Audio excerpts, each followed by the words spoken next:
दोस्तों एक बार फिर से हम आपके लिए IBPS PO form fill up 2026 apply online process की अपडेट लेके आ चुके हैं। किस तरह से आप IBPS PO MT के 6715 खाली पदों के लिए अपने फॉर्म अप्लाई कर सकते हो। स्टेप बाय स्टेप कंप्लीट जानकारी आपको इस वीडियो में दी जाएगी। लास्ट डेट ऑनलाइन आवेदन करने की 21 जुलाई 2026 है, तो आपके पास यहाँ पर बड़ा अवसर है फॉर्म अप्लाई करने का। आवेदन करते समय अगर आपके सामने कोई भी टेक्निकल प्रॉब्लम आ रही है तो उसका हल भी आपको इस वीडियो में मिल जाएगा। फॉर्म अप्लाई करते समय आपको कोई भी ऐसी गलती या फिर मिस्टेक नहीं करनी होगी जिसको करने से आपका एप्लीकेशन फॉर्म भी रिजेक्ट हो सकता है। किन किन कारणों से आपका फॉर्म रिजेक्ट हो सकता है, कैसे आप अपना फॉर्म रिजेक्ट होने से बचा सकते हो। फॉर्म अप्लाई करते समय आपको सभी जनरल गाइडलाइंस को ध्यान में रखना होगा, तभी आपका एप्लीकेशन फॉर्म सक्सेसफुली सबमिट हो पाएगा।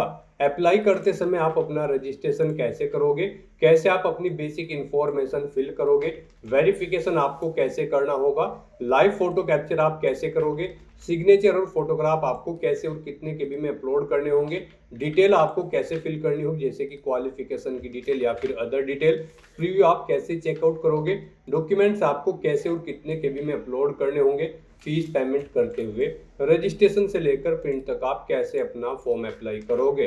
पूरी जानकारी के लिए आपको ये वीडियो शुरू से लेके एंड तक बिना स्किप किए हुए देखनी होगी।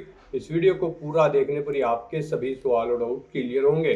तो चलिए दोस्तों बिना कोई वक्त गंवाए शुरू करते हैं IBPS PO MT form fill up की पूरी जानकारी। फॉर्म भरने से पहले आपको सबसे पहले हमारी वेबसाइट IND सरकारी नौकरी के इस पेज पर विजिट करना होगा, जिसका लिंक आपको नीचे description plus first comment box में मिल जाएगा। और हमारे इस पेज पर विजिट करके आप यहां से IBPS PO MT का फॉर्म अप्लाई कर सकते हो। Institute of banking personal selection की ओर से probationary officer management trainee PO MT के लिए 6715 वैकेंसीज निकाली गई है, जिसके लिए लास्ट डेट ऑनलाइन आवेदन करने की 21 जुलाई 2026 है। 48,480 से 85,920 सैलरी है प्रति माह के लिए। बैचलर डिग्री से आप अप्लाई कर सकते हो। 20 से 30 वर्ष आयु सीमा है। जनरल OBC WS के लिए 850 रुपये फीस है। SC/ST PH के लिए 175 है, जो कि आप ऑनलाइन मोड से पेमेंट कर सकते हो।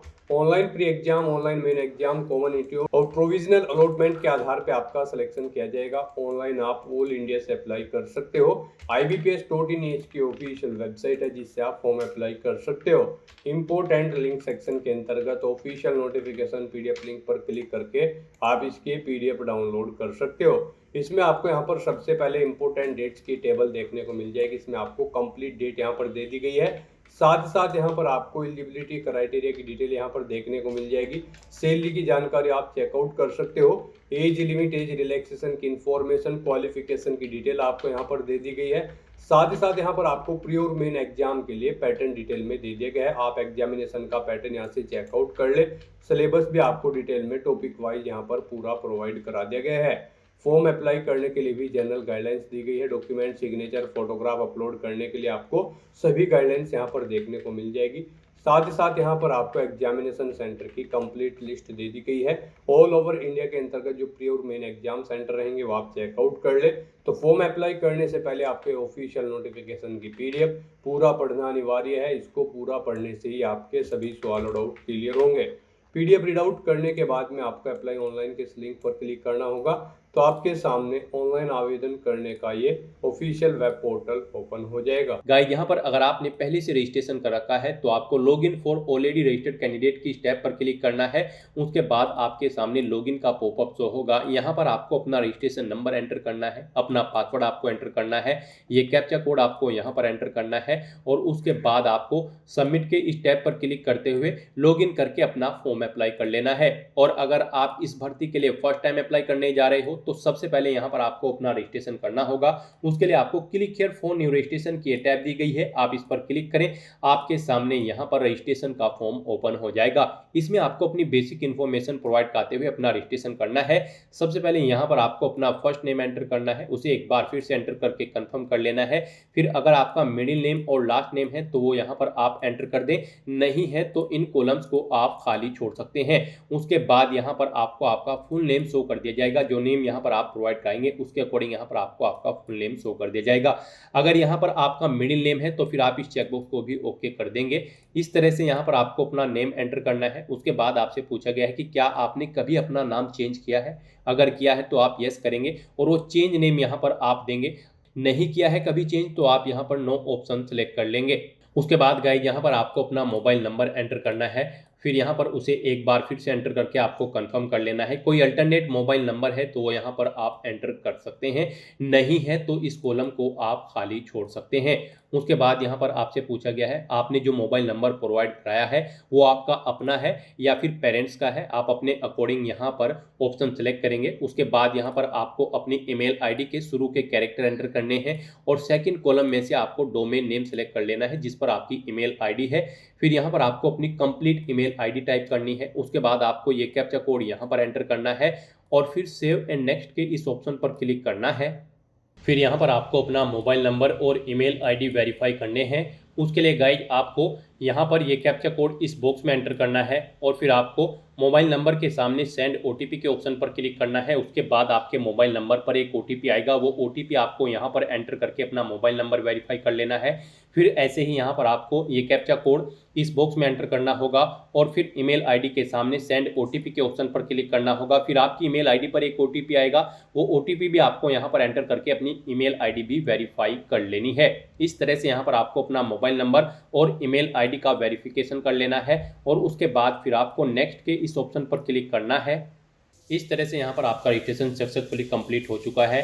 आपको यहाँ पर ऊपर आपका एक रजिस्ट्रेशन नंबर और पासवर्ड प्रोवाइड कर दिए गए हैं। ये रजिस्ट्रेशन नंबर और पासवर्ड आपके रजिस्टर्ड मोबाइल नंबर और ईमेल आईडी पर भी सबमिट कर दिए गए हैं। आपको इन्हें केयरफुली नोट डाउन करके रख लेना है फ्यूचर यूज के लिए। और गाइस यहाँ पर अब आपको अपना पासपोर्ट साइज फोटो अपलोड करना है। उसके बाद आपको अपना लाइव फोटो कैप्चर करना है और फिर आपको यहाँ पर अपने सिग्नेचर अपलोड करने हैं। तो यहाँ पर अपना फोटो अपलोड करने के लिए आपको और सिग्नेचर अपलोड करने के लिए गाइडलाइन दी गई है। आपको यहाँ पर guideline for scanning the photograph and signature के इस लिंक पर क्लिक करना है। उसके बाद आपके सामने ये पीडीएफ ओपन हो जाएगी। यहाँ पर आपका जो पासपोर्ट साइज फोटो अपलोड होगा उसकी डायमेंशन 4.5 सेंटीमीटर इंटू 3.5 सेंटीमीटर होनी चाहिए और यहाँ पर आपकी फाइल का साइज 20 KB से 50 KB के बीच में होना चाहिए। ये यहाँ पर जेपीजी या फिर जेपीईजी फॉर्मेट में होनी चाहिए। उसके बाद आपको अपना लाइव फोटो कैप्चर करना है। इसके लिए भी आपको गाइडलाइन दी गई है कैसे आपको अपना लाइव फोटो कैप्चर करना है। फिर आपको यहाँ पर अपने सिग्नेचर अपलोड करने हैं। सिग्नेचर की डायमेंशन आपकी 140 इंटू 60 पिक्सल होनी चाहिए। 10 KB से 20 KB के बीच में फाइल का साइज होना चाहिए। कैपिटल लेटर्स में आपके सिग्नेचर नहीं होने चाहिए। ये जेपीजी या फिर जेपीईजी फॉर्मेट में आपकी फाइल होनी चाहिए। तो यहाँ पर आपको अपना पासपोर्ट साइज फोटो अपलोड करने के लिए ब्राउज के इस ऑप्शन पर क्लिक करना है, फाइल को सिलेक्ट कर लेना है और अपना passport size recent colour photo यहाँ पर आपको अपलोड कर देना है। उसके बाद आपको I confirm that this is my recent not more than 6 month old photograph इस चेकबॉक्स को आपको ओके करना है। उसके बाद यहाँ पर आपको अपना लाइव फोटो कैप्चर करना है।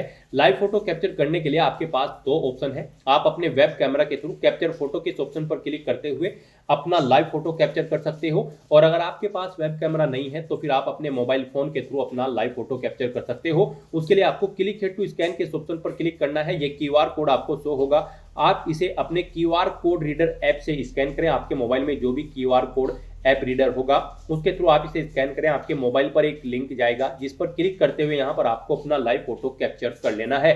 फोटो कैप्चर करते समय आपको कुछ चीजों का ध्यान रखना है। जब आप अपना फोटो कैप्चर करेंगे उस स्थान पर प्रॉपर वे में लाइट होनी चाहिए जिस स्थान पर आप अपना फोटो कैप्चर कर रहे हैं। सिंपल प्लेन बैकग्राउंड आपका होना चाहिए। आपको अपने चेहरे पर कोई चश्मा वगैरह नहीं लगाना है, सर पर कोई टोपी नहीं पहननी है और कानों में ईयरफोन्स वगैरह नहीं लगाने हैं। तो इन चीजों का ध्यान रखते हुए यहाँ पर आपको बिल्कुल सीधा फॉरवर्ड देखते हुए अपना लाइव फोटो कैप्चर कर लेना है। लाइव फोटो कैप्चर करने के बाद आपको इस चेकबॉक्स को ओके करना है। उसके बाद यहाँ पर आपको अपने सिग्नेचर अपलोड करने हैं। सिग्नेचर अपलोड करने के लिए भी आपको ब्राउज के इस ऑप्शन पर क्लिक करना है, फाइल को सिलेक्ट कर लेना है और अपने सिग्नेचर यहाँ पर आपको अपलोड कर देने हैं। उसके बाद आपको यहाँ पर इस चेकबॉक्स को ओके करना है। इस तरह से अपने फोटो सिग्नेचर अपलोड करने के बाद फिर आपको यहाँ पर नेक्स्ट के इस ऑप्शन पर क्लिक करना है।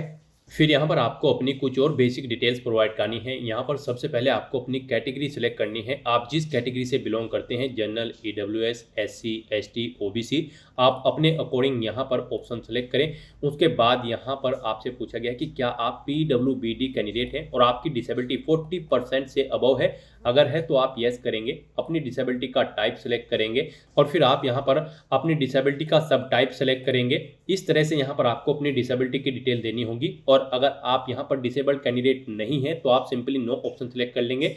फिर आपको ये आगे की डिटेल नहीं देनी है, इन कॉलम्स को डिसेबल्ड कर दिया जाएगा। उसके बाद यहाँ पर ये भी आपको आपकी पीडब्ल्यूबीडी अगर आप कैंडिडेट होंगे तो ये डिटेल आपको देनी होगी, अगर नहीं होंगे तो फिर आपको ये डिटेल यहाँ पर डिसेबल्ड कर दी जाएगी। उसके बाद आपसे पूछा गया है कि क्या आप person with specified disability covered करना चाहते हैं under the definition of section 2S के।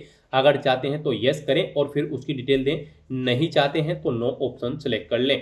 उसके बाद आपसे पूछा गया है कि क्या आपको यहाँ पर एक्सपीरियंस है किसी गवर्नमेंट या फिर सेमी गवर्नमेंट या फिर पब्लिक सेक्टर ऑर्गेनाइजेशन में। अगर है तो आप यहाँ पर येस करेंगे, नहीं है आपको कोई एक्सपीरियंस तो आप सिंपली नो ऑप्शन सेलेक्ट करेंगे। उसके बाद आपसे पूछा गया है कि क्या आप एक सर्विसमैन कैंडिडेट हैं। अगर है तो आप येस करें और अपनी सर्विस की डिटेल यहाँ पर प्रोवाइड कराएं, जैसे कि कितने मंथ्स की आपने सर्विस की है, डेट यहाँ पर सेलेक्ट करें, मंथ, ईयर। इस तरह से यहाँ पर आपको अपनी सर्विस की डिटेल देनी होगी। और अगर आप एक सर्विसमैन नहीं है तो आप सिंपली नो ऑप्शन सेलेक्ट कर लेंगे। फिर ये डिटेल आपको डिसेबल्ड कर दी जाएगी, ये आपको डिटेल नहीं देनी होगी।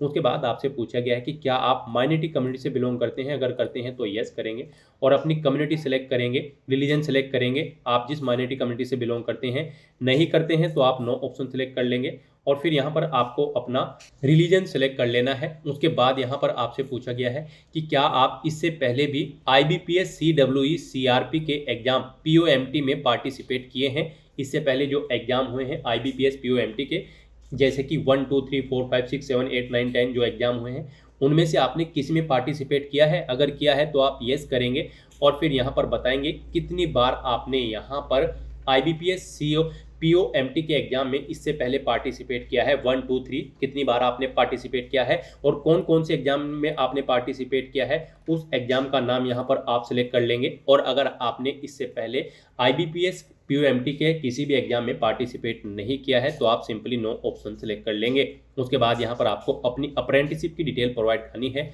आपने यहाँ पर अप्रेंटिसशिप की ट्रेनिंग ले रखी है किसी पब्लिक सेक्टर बैंक या फिर स्टेट बैंक ऑफ इंडिया या फिर BFSI सेक्टर में। अगर ले रखी है तो आप येस करेंगे और फिर यहाँ पर बताएंगे किस बैंक या फिर BFSI सेक्टर में आपने ट्रेनिंग ली है, कितने पीरियड से कितने पीरियड तक आपने ट्रेनिंग ली है। यहाँ पर फिर आपको अपनी HRMS ID एंटर करनी होगी और आपने क्या यहाँ पर NATS के पोर्टल पर अपना रजिस्ट्रेशन कर रखा है। अगर कर रखा है तो आप येस करेंगे और फिर यहाँ पर आप अपना NATS का जो नंबर है वो यहाँ पर आप एंटर कर देंगे। और गाइज अगर आपने अप्रेंटिसशिप की ट्रेनिंग नहीं ले रखी है तो आपको सिंपली यहाँ पर नो ऑप्शन सेलेक्ट कर लेना है और फिर आपको ये डिटेल नहीं देनी होगी, बस आपको बताना होगा कि क्या आपने NATS के पोर्टल पर अपना रजिस्ट्रेशन कर रखा है। अगर कर रखा होगा तो आप यहाँ पर येस ऑप्शन सेलेक्ट करेंगे, अपना NATS का रजिस्ट्रेशन नंबर यहाँ पर एंटर करेंगे। और अगर आपने इस पर भी अपना रजिस्ट्रेशन नहीं कर रखा है तो आप सिंपली यहाँ पर नो ऑप्शन सेलेक्ट कर लेंगे, फिर आपको अपना रजिस्ट्रेशन नंबर नहीं देना होगा। उसके बाद यहाँ पर आपको अपनी नेशनलिटी सेलेक्ट कर लेनी है। फिर यहाँ पर आपको अपने एग्जाम सेंटर सेलेक्ट करने हैं। पहले यहाँ पर आप स्टेट सेलेक्ट करें, उसके बाद यहाँ पर आपको स्टेट कोड ऑटोमेटिकली आपके स्टेट के अकॉर्डिंग फेच करके शो कर दिया जाएगा। फिर यहाँ पर आपको अपने प्री एग्जाम सेंटर सेलेक्ट करने हैं। 2 एग्जाम सेंटर यहाँ पर आपको प्री एग्जाम के लिए सिलेक्ट कर लेने हैं। उसके बाद आपको अपने मेन एग्जाम के लिए एग्जाम सेंटर सेलेक्ट कर लेने हैं। इनके लिए भी आपको 2 चॉइसेस दी गई है, आप 2 मेन एग्जामिनेशन सेंटर सेलेक्ट करें। उसके बाद यहाँ पर आपको इस चेकबॉक्स को ओके करना है और अपनी ID की डिटेल यहाँ पर प्रोवाइड करनी है। यहाँ पर आप एग्जाम टाइम के दौरान कौन सी ID शो करेंगे वो यहाँ पर आप सिलेक्ट करें, उसका नंबर यहाँ पर आप एंटर कर दें। फिर आपको अपनी कुछ और पर्सनल डिटेल देनी है। यहाँ पर आपको अपनी डेट ऑफ बर्थ सेलेक्ट करनी है, पहले डे फिर मंथ और फिर ईयर। उसके बाद यहाँ पर आपको अपना जेंडर सेलेक्ट कर लेना है, मेल, फीमेल या फिर ट्रांसजेंडर। फिर आपको अपना मैरिटल स्टेटस सेलेक्ट करना है, आप मैरिड हो या फिर अनमैरिड हो या फिर विडोवर हो, आप अपने अकॉर्डिंग ऑप्शन सेलेक्ट करें। फिर यहाँ पर आपको अपना आधार नंबर एंटर करना है, उसके बाद आपको अपना पैन कार्ड नंबर यहाँ पर एंटर करना है। फिर आपसे पूछा गया है कि क्या आप जुड़वा भाई बहन हैं, अगर हैं तो आप यस करेंगे। और फिर यहाँ पर आपसे पूछा गया है आप ट्विन जुड़वा है, ट्रिपल है या फिर मल्टीपल है, आप अपने अकॉर्डिंग यहाँ पर ऑप्शन सेलेक्ट कर लेंगे। और फिर यहाँ पर आपसे पूछा गया है कि क्या ये भी आपके साथ इसी एग्जाम में पार्टिसिपेट करने जा रहे हैं IBPS POMT 16 में, अगर करने जा रहे हैं तो आप यस करेंगे। और फिर यहाँ पर उनका जेंडर सेलेक्ट करते हुए उनके नाम एंटर करेंगे, उनके ID प्रूफ यहाँ पर आप देंगे। और अगर आप जुड़वा भाई बहन नहीं है तो आप सिंपली यहाँ पर नो ऑप्शन सेलेक्ट करेंगे, फिर आपको आगे की डिटेल नहीं देनी होगी। उसके बाद यहाँ पर आपको अपने फादर का नाम एंटर करना है, फिर आपको अपनी मदर का नाम एंटर करना है। मैरिड होंगे तो आपको यहाँ पर अपने हस्बैंड या वाइफ का नाम एंटर करना होगा। फिर ऐसे ही यहाँ पर आपको अपने फादर का नाम एक बार फिर से एंटर करके कंफर्म कर लेना है, मदर का नाम भी आपको एक बार फिर से एंटर करके कंफर्म कर लेना है। ऐसे ही आप अपने हस्बैंड या वाइफ का नाम भी यहाँ पर एंटर करके कंफर्म कर लेंगे अगर आप मैरिड होंगे। इस तरह से यहाँ पर आपको अपनी पर्सनल डिटेल देनी है। फिर यहाँ पर आपसे पूछा गया कि क्या आपका नाम और आपके फादर का नाम सेम है, अगर सेम होगा तो आपको इस चेकबॉक्स को ओके करना होगा, ये ऑप्शन आपको इनेबल कर दिया जाएगा। और अगर नहीं होगा तो आपके सामने ये ऑप्शन डिसेबल्ड कर दिया जाएगा। उसके बाद यहाँ पर आपको अपना कोरोस्पोंडेंस एड्रेस एंटर करना है, यहाँ पर आप अपना कोरोस्पोंडेंस एड्रेस एंटर करें। फिर यहाँ पर आपको अपना परमानेंट एड्रेस एंटर करना है, यहाँ पर आप अपना परमानेंट एड्रेस एंटर करें। और अगर आपका परमानेंट एड्रेस आपके कोरोस्पोंडेंस एड्रेस के अकॉर्डिंग सेम है तो आप same as address for correspondence में इस चेकबॉक्स को ओके कर दें। ऑटोमेटिकली आपका परमानेंट एड्रेस आपके कोरोस्पोंडेंस एड्रेस के अकॉर्डिंग यहाँ पर फिल हो जाएगा। इस तरह से यहाँ पर आपको अपने एड्रेस की डिटेल देनी है। उसके बाद आपको GST इनवॉइसिंग एड्रेस सेलेक्ट कर लेना है। यहाँ पर आप इस भर्ती प्रोसेस के दौरान किस एड्रेस पर कम्युनिकेट करना चाहते हैं, अपने कोरोस्पोंडेंस एड्रेस या फिर परमानेंट एड्रेस पर, आप अपने अकॉर्डिंग ऑप्शन सेलेक्ट कर लेंगे। फिर यहाँ पर आपको आपकी कैटेगरी के अकॉर्डिंग एप्लीकेशन फीस का अमाउंट देखने को मिल जाएगा। इस तरह से यहाँ पर आपको अपनी सभी डिटेल्स प्रोवाइड करने के बाद वैलिडेट योर डिटेल के इस ऑप्शन पर क्लिक करके अपनी सभी डिटेल्स ऊपर दी गई वैलिडेट कर लेनी है। और उसके बाद फिर आपको सेव एंड नेक्स्ट के इस ऑप्शन पर क्लिक करना है। फिर यहाँ पर आपको अपनी क्वालिफिकेशन, एक्सपीरियंस और लैंग्वेजेस की डिटेल प्रोवाइड करनी है। गाइस, यहाँ पर IBPS POMT 16 की इस भर्ती में पार्टिसिपेट करने के लिए आपका ग्रेजुएट डिग्री पास आउट होना जरूरी है किसी वेल रिकॉग्नाइज्ड यूनिवर्सिटी से, किसी भी रिलेवेंट डिसिप्लिन के अंतर्गत। तो यहाँ पर अब आपको अपनी क्वालिफिकेशन की डिटेल देनी है। सबसे पहले यहाँ पर आपको अपनी 10वीं क्लास की डिटेल प्रोवाइड करनी है। इसमें आपको सबसे पहले बोर्ड का नाम देना है, किस बोर्ड से आपने अपनी 10वीं क्लास पास आउट की है। उसके बाद यहाँ पर आपको पासिंग डेट सेलेक्ट कर लेनी है, कब आपने अपनी 10वीं क्लास पास आउट की है। फिर आपने कितने % मार्क्स 10वीं में ऑब्टेन किए हैं वो आपको एंटर करने हैं। उसके बाद यहाँ पर आपको अपनी ग्रेजुएशन की डिटेल प्रोवाइड करनी है। यहाँ पर आपको बोर्ड या यूनिवर्सिटी या फिर इंस्टीट्यूट का नाम देना है जिससे आपने अपनी ग्रेजुएशन की है। तो यहाँ पर आप यूनिवर्सिटी का नाम देंगे जिससे आपने अपनी ग्रेजुएशन पास आउट की है। फिर आप बताएंगे ग्रेजुएशन आपने किस में पास आउट की है, BSc, BCom, BA, BTech या फिर मैनेजमेंट या फिर B फार्मा। आप अपने अकॉर्डिंग ऑप्शन सेलेक्ट करेंगे जिसमें भी आपने अपनी ग्रेजुएशन कंप्लीट की है। उसके बाद आपको अपना स्पेशलाइजेशन या फिर सब्जेक्ट सेलेक्ट करना है जिसमें आपने अपनी ग्रेजुएशन पास आउट की है। उसके बाद आपको पासिंग डेट सेलेक्ट कर लेनी है, कब आपने अपनी ग्रेजुएशन पास आउट की है वो डेट आप सेलेक्ट करें। कितने % मार्क्स आपने इसमें ऑब्टेन किए हैं वो यहाँ पर आप एंटर कर दें। इस तरह से यहाँ पर आपको अपनी ग्रेजुएशन की डिटेल देनी है। यहाँ पर अगर आपने ग्रेजुएशन कर रखी है तो आप अपनी ग्रेजुएशन की डिटेल प्रोवाइड कर दें। उससे ऊपर भी अगर आपने कोई क्वालिफिकेशन कर रखी है जैसे कि पोस्ट ग्रेजुएशन या फिर कोई प्रोफेशनल क्वालिफिकेशन या फिर कोई अन्य क्वालिफिकेशन कर रखी है तो उसकी डिटेल भी आप सेम ऐसे ही यहाँ पर प्रोवाइड कर सकते हैं। अगर नहीं कर रखी है तो इन कॉलम्स को आप खाली छोड़ सकते हैं। उसके बाद आपसे पूछा गया है कि क्या आपको कंप्यूटर की नॉलेज है, कंप्यूटर पर कार्य करने की नॉलेज है, अगर है तो आप यस करें। और फिर बताएं आपके पास कंप्यूटर में सर्टिफिकेट है या फिर डिप्लोमा है या फिर डिग्री है। आप अपने अकॉर्डिंग ऑप्शन सेलेक्ट करेंगे। और अगर आपको नॉलेज नहीं है आप सिंपली यहाँ पर नो ऑप्शन सेलेक्ट कर लेंगे। फिर यहाँ पर आपसे पूछा गया कि क्या आपको कोई वर्क एक्सपीरियंस है, अगर है तो यहाँ पर आप अपने एक्सपीरियंस की डिटेल प्रोवाइड कराएंगे। और अगर आपको एक्सपीरियंस नहीं है तो आप इस सेक्शन को खाली छोड़ देंगे। यहाँ पर इस भर्ती में पार्टिसिपेट करने के लिए एक्सपीरियंस रिक्वायर्ड नहीं है। और अगर आपको एक्सपीरियंस है और आप उसकी डिटेल देना चाहते हैं तो कुछ इस तरह से आप डिटेल देंगे। यहाँ पर आपसे पूछा गया कि क्या आप प्रेजेंट में भी कार्यरत हैं, अगर हैं तो यस करें, नहीं तो नो ऑप्शन सेलेक्ट करें। उसके बाद यहाँ पर आपको अपना नाम देना है, अपनी डेजिग्नेशन देनी है, किस पोस्ट पर आप कार्यरत थे या फिर हैं। फिर यहाँ पर आपको बताना है कब से कब तक आप कार्यरत थे या फिर हैं। फिर यहाँ पर आपको नेचर ऑफ ड्यूटी एंटर करनी है, अपनी आपकी नेचर ऑफ ड्यूटी कैसी है। उसके बाद यहाँ पर अगर आप जॉब छोड़ चुके हैं तो उसे छोड़ने का कारण आपको देना होगा। ये डेट जो यहाँ पर आप सिलेक्ट करेंगे इनके अकॉर्डिंग आपके एक्सपीरियंस के ईयर मंथ्स कैलकुलेट करके आपको शो कर दिए जाएंगे। इस तरह से यहाँ पर आपको अपने एक्सपीरियंस की डिटेल प्रोवाइड कर देनी है अगर आपको एक्सपीरियंस है। और अगर आपको एक से ज़्यादा जगह वर्किंग एक्सपीरियंस है तो आप ऐड मोर के इस ऑप्शन पर क्लिक करेंगे, सेम ऐसा ही एक कॉलम यहाँ पर ऐड हो जाएगा और उसमें आप अपने एक्सपीरियंस की सेम ऐसे ही डिटेल प्रोवाइड कर सकते हैं। इस तरह से यहाँ पर आपको अपनी एक्सपीरियंस की डिटेल देनी है। अगर आपको एक्सपीरियंस है नहीं है तो इस कॉलम को आप खाली छोड़ दें। फिर यहाँ पर आपसे पूछा गया है कि क्या आप प्री एग्जाम ट्रेनिंग लेने के इच्छुक है। अगर आप SC ST OBC या फिर रिलीजियस माइनॉरिटी कम्युनिटी के कैंडिडेट हैं, अगर हैं तो आप यस करेंगे और नहीं है आप इच्छुक तो आप नो ऑप्शन सेलेक्ट कर लेंगे। फिर आपसे पूछा गया है कि क्या आपके ऊपर कोर्ट में कोई प्रोसिक्यूशन या डिटेंशन या फिर फाइन या फिर कन्विक्शन है। अगर है तो आप यस करेंगे और फिर उसे यहाँ पर आप स्पेसिफाई करेंगे, नहीं है तो आप नो ऑप्शन सेलेक्ट कर लेंगे। उसके बाद यहाँ पर आपको अपनी लैंग्वेजेस की डिटेल देनी है। यहाँ पर आपको कम से कम हिंदी लैंग्वेज रीड, राइट और स्पीक होनी जरूरी है। तो यहाँ पर आपको तीनों ऑप्शन इनेबल कर देने हैं हिंदी लैंग्वेज में। उसके बाद आप जो भी लैंग्वेज जानते हैं वो यहाँ पर आप सिलेक्ट करें और उसमें आप बताएं आप उसे रीड करना जानते हैं, राइट करना जानते हैं या फिर स्पीक करना जानते हैं। जो जो भी उसमें आप जानते हैं वो ऑप्शन आप इनेबल कर देंगे। इस तरह से यहाँ पर आपको अपनी लैंग्वेज की डिटेल प्रोवाइड करनी है।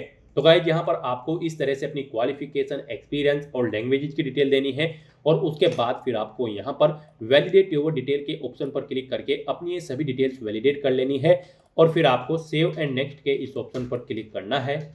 नेक्स्ट यहाँ पर आपको अपनी बैंक प्रेफरेंस देनी है। यहाँ पर IBPS POMT की जो ये भर्ती है 11 नेशनलाइज्ड बैंक में कंडक्ट होने जा रही है।